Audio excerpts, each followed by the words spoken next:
Varanasi, a city as old as time. हर साल सैकड़ों tourist Banaras की गलियों में आते हैं. There are several things to do here and I have covered them all in my previous video, link of which you will get in the description, pinned comment and on the screen. लेकिन वाराणसी सिर्फ गंगा आरती और मंदिर के बारे में ही नहीं है. So today in this video हम कुछ ऐसी places को कवर करेंगे जो काफी लोग स्किप कर जाते हैं, but they are definitely worth visiting. Hi, this is Meghna. Welcome back to my channel. तो बनारस पहुंचने के बाद the first place I covered is Ramnagar fort. अभी तो इस फोर्ट को म्यूजियम बना दिया गया है, लेकिन कभी ये पैलेस हुआ करता था बनारस के राजा काशी नरेश और उनके परिवार का. रामनगर फोर्ट को बनाया गया था 18th सेंचुरी में by Maharaj Balwant Singh. And as you enter the palace आपको एक म्यूजियम टिकट लेनी पड़ती है, which is around 50 rupees per person.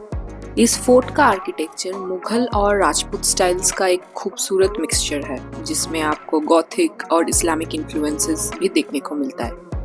Museum tour के बाद एक नैरो पैसेज को फॉलो करते हुए आप पहुंचेंगे एक शिव मंदिर में, जहां से आपको फोर्ट का एक डिफरेंट व्यू दिखता है along with Ganga and the bridge. This bridge connects Varanasi and Ramnagar.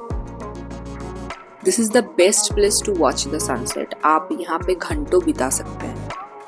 And honestly, there wasn't much tourist present there. So if you are planning to visit Varanasi, you should not miss the opportunity to visit Ramnagar Fort and the museum. Next place है Sarnath. Sarnath Banaras city से around 10 to 11 kilometers की दूरी पे है. And the best way to travel is either hiring a private auto or a cab. The first place I covered is Japanese temple, जहाँ पे Japanese architectural style का एक बेहतरीन एग्जाम्पल दिया गया है. ये बाहर से जितना सिंपल दिखता है, अंदर से उतना ही ज़्यादा खूबसूरत है. The interiors are serenely beautiful and there is a huge wooden statue of Buddha in a reclining pose.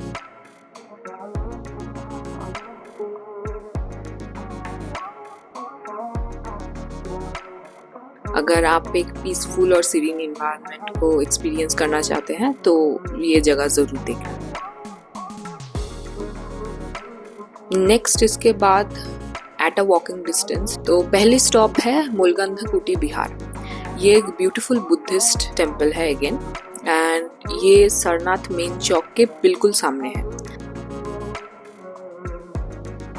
यहाँ के वॉल्स पर आपको ब्यूटीफुल पेंटिंग्स मिलेंगे जो बुद्धा की एंटायर लाइफ को कवर करते हैं. And they are made by the Japanese artist Kosetsu Nosu in 1936.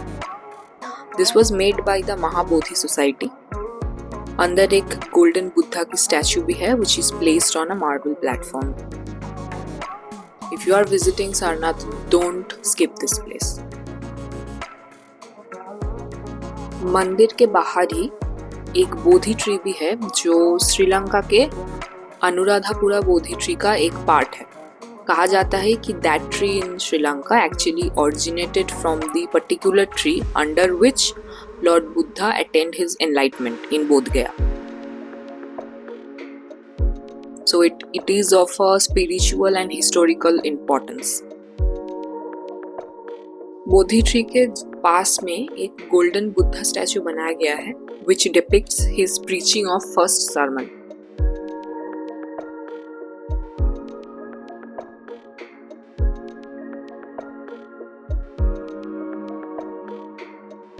और इस बोधि कॉम्प्लेक्स के बाहर ही आपको मिलेगा एक मिनी जू, which has a lot of deer, exotic birds range, and there are around 90 spotted deers who roam fearlessly in the lush green environment of this place.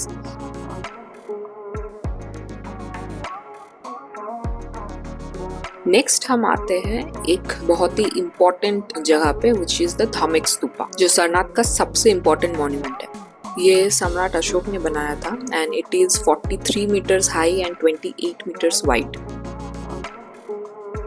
इसके walls पे आपको beautiful floral and geometric carvings भी देखने को मिलता है, which dates back to the Gupta era. इस धामेक स्तूपा के कॉम्पाउंड में ही आपको मिलेगा monastery ruins, which is an excavated site in Sarnath. It is one of the most popular archaeological sites in India. Sarnath के एक्सकैवेशन साइट्स में monastery, stupas, temple, inscription, sculptures और बहुत सारी पुरानी चीजें हैं जो 3rd सेंचुरी से 12th सेंचुरी AD तक की मिलती है। इस स्तूपा को बनारस के राजा के एक दीवान ने पूरी तरह से तोड़ दिया था ताकि उसके मटेरियल से और टेम्पल्स बनाया जा सके। तो आज जो हम देखते हैं वो एक सिर्फ फ्लैट सर्कुलर ब्रिक स्ट्रक्चर बचा हुआ है। यहाँ अशोक के टाइम का एक पिलर्स मिला है जहाँ पे ब्राह्मी लिपि लिखी हुई है। The entire excavated site here in Sarnath is so peaceful and so beautiful. You can spend an entire afternoon there. हम गए थे around 2 PM in the afternoon and we stayed there until 5.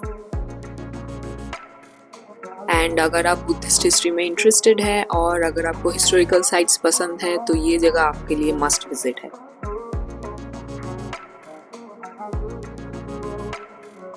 And आज भी बहुत सारे Buddhist Monks यहाँ पे visit करते हैं, प्रेयर्स करते हैं। So it's a very important site.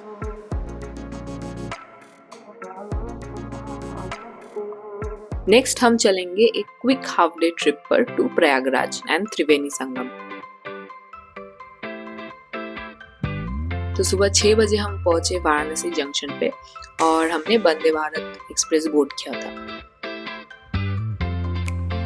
ये हाई स्पीड ट्रेन सिर्फ आपको 1.5 घंटे में प्रयागराज तक पहुंचा देता है।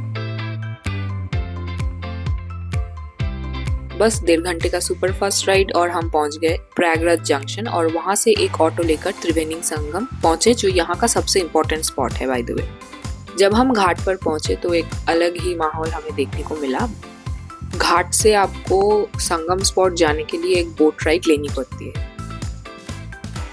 तो संगम स्पॉट तक जाने के लिए हमने एक बोट ले लिया।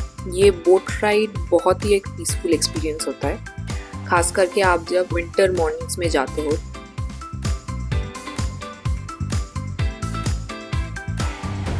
और यही जगह है जहाँ पे महाकुंभ मेला भी होता है। तो जब हम गए थे मेला प्रिपरेशन पूरे दम पे चल रहा था। महाकुंभ तो फिलहाल अभी चल रहा है रिकॉर्डिंग के वक्त, बहुत सारे लोग जा भी रहे हैं। तो अगर आप भी गए हो, I would really want to know about your experience, comment करके ज़रूर बताना।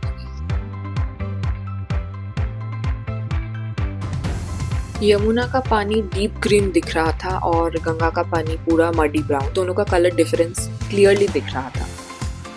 दोनों नदियों का टेम्परेचर डिफरेंट होता है। गंगा का पानी ठंडा होता है और यमुना का थोड़ा सा वार्म।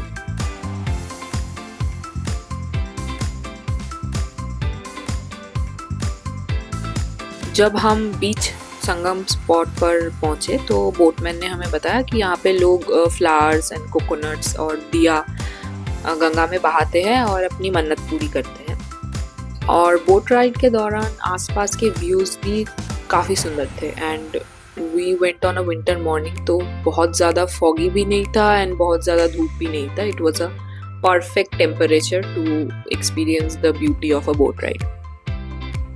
जब हम बोट पे थे तब हमने दूर से देखा कि साधुज एंड पिलग्रिम्स वहाँ पे दिख रहे हैं जो अपनी प्रेयर्स और रिचुअल्स में बिजी हैं। कुछ लोग होली डिप ले रहे हैं, कुछ लोग उस विंटर की फ्रीजिंग वाटर्स में यमुना और गंगा की जो मीटिंग पॉइंट है वहाँ पे डिप ले रहे हैं। So it was a beautiful sight. तो अगर आप बनारस प्लान करते हो, इन जगह को इंक्लूड करना मत भूलना। अगर ये वीडियो पसंद आया तो लाइक शेयर करना मत भूलना एंड चैनल को सपोर्ट करने के लिए सब्सक्राइब करना मत भूलना। Thank you for watching. I will see you guys in the next one. Bye bye.